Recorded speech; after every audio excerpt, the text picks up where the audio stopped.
Hello my friends and welcome back. In this lesson we continue animating the scenes of our explainer video, and in this lesson we'll be animating scene number 2.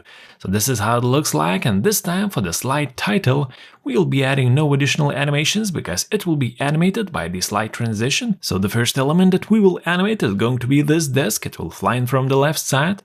Alright, and for Jack I think we can apply printer style illustration animation that we have learned previously. And for this text let's just add a simple letter by letter appear animation. And for the rest of the illustrations let's just use a simple flying animation with a little bit of bouncing. And this is how the final animated scene number 2 should look like. As you can see, Jack is being printed. That's awesome. And now the rest of the illustrations come in with a flying animation with a little bit of bouncing. Alright, so let me show you how we can create all of these animations together step by step. Alright, so let's jump to our scene number 2. Let's take a look into animation pane. As you can see, no animations have been added yet. That's good, we'll do everything right now. So let's make sure we select this desk. And now we can go to animations and let's add a flying animation. Let's choose direction from left. And let's enter any duration that we wish. Let's try 2 seconds. And as well we can add a little bit of bounce end. So let's jump to the effect options and let's add a 1.5 seconds bounce end. And let's give it a preview. So as you can see, the desk flies in and it bounces. That's awesome. I think we can even make this animation faster. So let's just add 1.5 seconds. Looking good. Alright, so now let's animate Jack. Let's create the printer style animation that we have learned previously. And for that, as you know, we need a picture of a hand. So let's just reuse this one. Let's paste it into this slide and let's just remove any animations that were attached to this picture. We'll create everything from scratch. So let's position the hand somewhere above Jack's head. That's good. And the first animation that we have to add to this hand is flying animation. And let's make sure that this animation is started with previous, together with the previous animation, and for the duration let's use 1.5 seconds. Alright, and now let's add this custom motion path. And before doing that, let's make sure that this hand picture has a little bit of transparency so that we can see the illustration beneath it. That's good. And now let's just select the hand and let's draw this custom motion path, and let's make sure that we zigzag down and cover the whole illustration. And as you remember, at the end of the custom motion path, just double click to finalize. That's good. And now let's jump into the animation pane and let's make sure that this custom motion path is started after previous. So after the hand flies in, only then the custom motion path will be played. Okay, and now let's set back the transparency of the hand to fully visible. That's good. Okay, so let's check it out what we have so far. Desk comes in, hand comes in, and Jack is being printed. But as you can see, the hand movement is quite fast, so let's make it a little bit slower. We can change the hand animation duration from 2 seconds to 3 seconds. And let's check it out once again. And this time, as you can see, the hand has a little bit more time to make all of the movement.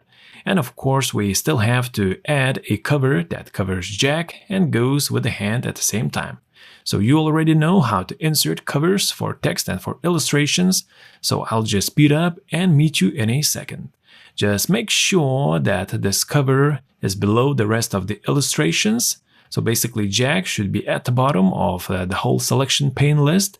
And this cover should be just one layer above. Okay, so the rectangle or the illustration cover has been added, and all that's left to do is to copy and paste the animations from the hand to this rectangle.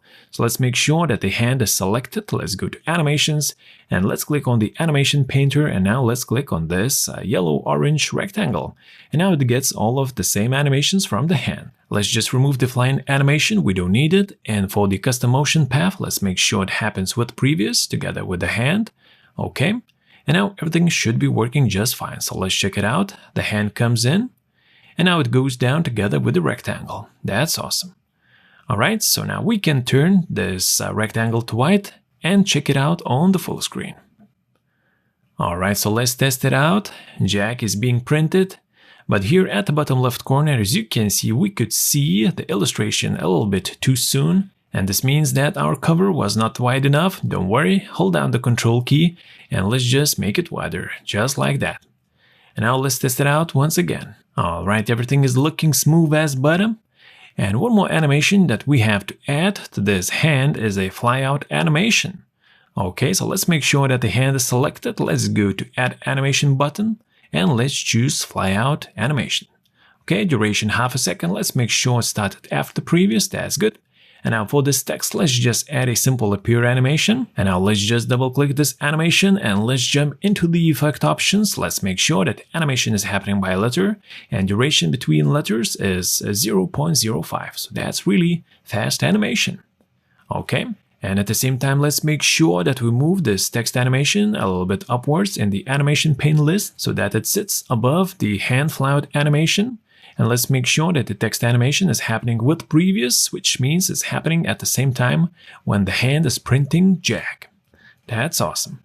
Alright, and the final animations that we still have to add for this slide are simple flying animations for the moon clock, to-do list, and the sleeping sound. So I'll start with this moon and clock, add a flying animation, choose direction, add a little bit of bounce and then use the animation painter and paste the same animation to the rest of the illustrations. And that is to-do list and the sleeping sound. Okay, so all of the flying animations were added successfully. And now we can go to selection pane, make sure that we show all shapes. So we show the hand and the rest of the things that were hidden. And now we can check out the final animation. Jack is being printed, that's awesome. And after that, we can see the rest of the illustrations come in from the sides. That's awesome. Alright, ladies and gentlemen, so in this lesson we have successfully animated scene number 2. So before continuing to the next lesson, please animate your scene number 2 if you are following the same script. That's awesome. Make sure that the scene is animated if you're following your own story. That's even more awesome. And since you already know all of the main whiteboard animation techniques, we will speed up in the next lesson and finish animating the rest of the scenes. I'll see you there.